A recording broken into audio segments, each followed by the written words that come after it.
We are just a week away from the Mitre 10 kicking off, and this is our favourite rugby competition here on New Zealand Sports Radio. Hi, I'm Paul, and I'll be your host today for this little interview as we try and get round all of the Mitre 10 Cup provinces in the build-up to the tournament's start. And joining me today, we've got Clayton, the head coach from Bay of Plenty. How are you doing, sir? I'm good, thanks, Paul. Very good. Happy to be playing rugby and looking forward to competition starting in another week or so. Yeah, absolutely. It's not long now. And how important is, or how has Bay of Plenty gone about with its club competition this year, and how important has that been for you putting together your squad?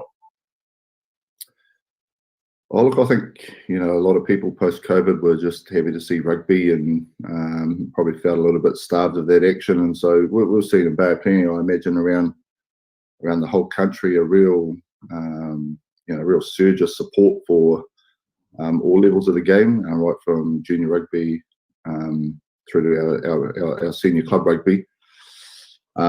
We did things a little bit different this year in terms of how we would normally run things. So we usually run a bay-wide, which encompasses Tauranga, Whakatane, and Rotorua. We didn't do that this year because of COVID.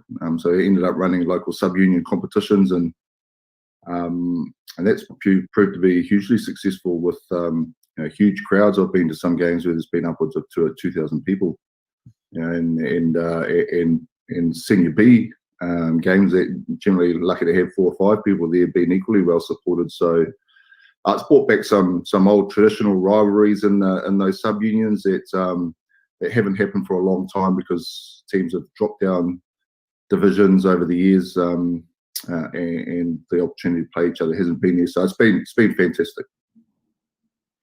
Cool. Well, I didn't realise I've just brought up the Premiership ones, and I guess I've got the Western side here, but yeah, Tauranga had a good season, and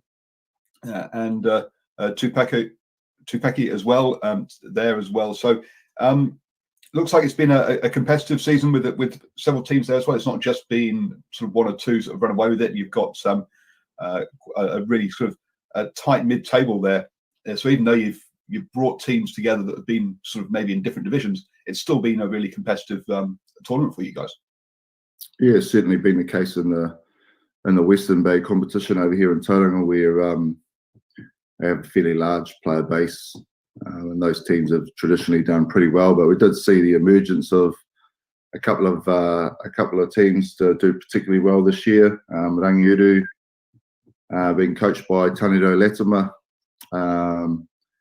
he managed to secure the services of a number of the New Zealand Sevens boys, so they fronted on pretty regular occasions this year through club rugby for Rangiuru, so they did particularly well. And then some of the traditionally strong teams, Te Puke Sports, Tauranga Sports, they continue to be strong. But the other sub unions have had really tight competitions too. So it's definitely something for us to consider moving forward as a union.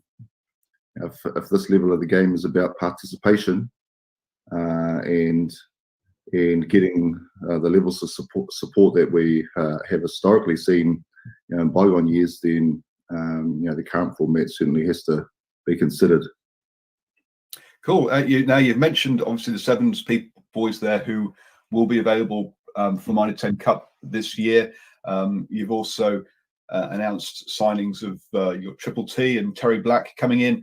Now you've not announced your full squad yet until Monday, but some change and some strengthening of the squad this year with you being promoted as well to the Premiership. Yeah, I think the main thing is that we've retained the bulk of last year's squad that did really well. There's a couple that have moved on, a couple that have retired through injury. So it's really those sort of gaps that we've had to fill, and we've been fortunate that we've been able to bring some old returning players from overseas. There's a few players that have featured for international sides at last year's World Cup, so played no part of Mitre 10. And obviously the Sevens boys are a little inactive at the moment, so some of them are going to feature for us. So yeah, we're pretty fortunate that we've filled those gaps, but it's still sad to see good players go, and that's the nature of the beast at this level, isn't it? Absolutely. Are there any new players, young new players that sort of from club rugby that people might not know that are going to get game time that they should look out for? I don't think we have anyone in our squad who didn't feature last year or wouldn't be a household name. But I think, for me, we put a lot of time and energy into our Pathways program, and last year we saw the emergence of some of that talent. Caleb Trask, Imoni Narawa, Cole Forbes, Leroy Carter. Those guys that have come through our under-19s and had their first real taste last year. The danger for them is that they've had a lot of success. They've come out of the under-19s competition, won the nationals, come to the Steamers. We won the championship last year. It's been pretty smooth sailing for those guys. But we really need them to go to another level, and that's what we've been communicating to them, and hopefully they deliver. But they're the ones to look out for because they've got some special talent. And also a lot of saw. I'm assuming he's coming back, but Kurt Eklund, who got time with the Blues as well. So yeah, there's lots of exciting players to look out for. We're obviously going to be playing later in the year this year, and the weather's. So I guess the weather's going to be warmer and drier. Are you thinking that across the competition we're going to see a different style of play and be a lot of ball in hand, a lot of attacking, exciting rugby? There's obviously been a few adjustments to the laws that we've seen through Super Rugby, or certainly the way that they've been officiated. So teams will make adjustments based on what they've seen through their competition, and then playing to their traditional strengths. Certainly be the case for us. We are a team that likes to play with a little bit of flair and enterprise, and the fact that we get to play hopefully in the summer months where we get good fields and weather that's conducive to throwing the ball around, helps us. Cool, yeah, and yes, and with those sevens boys in there, perhaps keeping structure might be more difficult actually this year than stopping them from throwing it around too much. But what with the promotion up to the Premiership, what does success look like this year for Bay of Plenty? That's a good question. We're sort of obviously with the squad only coming together fairly late. We haven't actually sat down as a squad and then nutted out a couple of goals for us just yet. We only had 2 or 3 days, so just getting connected has probably been our priority this week. But look, I think as I said before, we've done a lot of work. I think the mantra for us really is we didn't come this far to just come this far.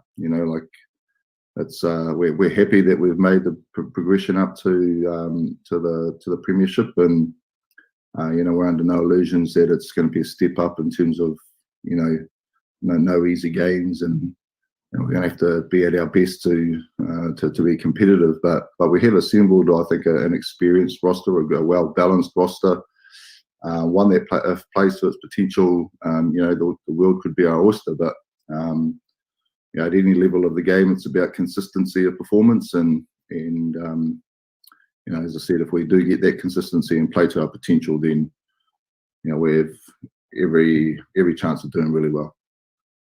Cool. And one of those points you said there about coming together late, and your preparation this year would have involved some players being in Global Rapid Rugby, plus the club competition and other players, and then you've had to restructure club competition. You've had the Global Rapid Rugby be cancelled on you. It's been a very changing, shifting sands kind of preparation for this season, but hopefully that goes well. On a Monday morning, when you're looking back when you're getting your stats pack from the performance analyst, what's the first stat you look at? What's that key stat that you like to check every single morning, and not just the scoreboard? Yeah, we probably do things a little bit different here in Bay of Plenty. So the first thing we do on day one, back in post the game, is we meet at a local cafe, and we have about an hour there where we do a lot of fun stuff. And the purpose around that is, one, to connect, but two, to kind of relieve any players or the team of anxiety or hang-ups from the previous game, irrespective of results. It's sort of often a day that people come in and they're not too sure where they're going to be in the firing line. We try to remove all of that, so that when we do go to our review process, it's boys haven't got any concerns, or anyone that is going to be highlighted, we're giving them some notice that they're going to be in the firing line. But I personally believe that you only review what you intend to, well, what you previewed. So you go into each game with some critical few where you think you could get a competitive advantage, and that's always the first thing that we do. Inevitably, there'll be some anomalies that will come up in the game, but the priority is to review what you actually previewed. Okay, so you'll have a target of 1 or 2 specific areas you want to improve on that week, and those are the ones that you'll be looking at, specifically measuring and looking at, rather than having a set piece. Yeah, interesting, because I remember seeing an interview with Rob Baxter from Exeter Chiefs, and one of the stats that they look at was doing good things. So whether that was a good kick chase or a good getting up off, or quicker getting up off the floor, so they try to look at it at so it's very much they were looking at sort of energy levels. We talked with Sam Ward yesterday, and he was talking about accuracy of contact was one of the key stats I'll be looking at. So it just gives a different idea as to how different coaches look at things, whether it's a sort of skill-based or whether it's a kind of effort-based stat that they kind of look at. It's a combination of both. So we have some attack and defence measures that we effectively hang our hat on and say, hey, look, if we do really well in these 4 or 5 areas, both sides of the ball, then we give ourselves a really good chance of winning. And that proved to be pretty accurate over the years. And when you don't do well in a particular area, it's easy to narrow down your focus the following week and get some gains there. I guess that while those things remain consistent, each opposition presents some strengths and weaknesses that they either need to negate or exploit. And so when I talk about critical few, we'll talk about 2 or 3 particular things, and it might be around set piece dominance, it might be around kick meters, it might be around transition. So there's a whole range of things. I don't think we hang our head on one particular thing week on week from a stats point of view. Yeah, and it's interesting you mentioned a couple of there, that things like kick meters, these are kind of the stats we don't get to see from Sky or online, which is why kind of everyone goes, oh well, look, everyone looks at possession and territory a lot, whereas actually I don't think that's a stat that many coaches really look at. It's one that's sort of a TV stat rather than necessarily performance stat. Thank you very much for your time. The one point I would make is that Hawke's Bay and Taranaki have got their own beers. When are we going to see a Bay of Plenty yellow and blue striped can available that we can have to celebrate your games with? Well, we've got a couple of local breweries here who do a bloody good job at supporting us. They haven't quite yet brought out a Bay of Plenty specific beer, but might be something that we have to look into. Yeah, some Steamer's Stout. There you go. That's got the alliteration there already. Okay. Take that on board. Free branding advice for you.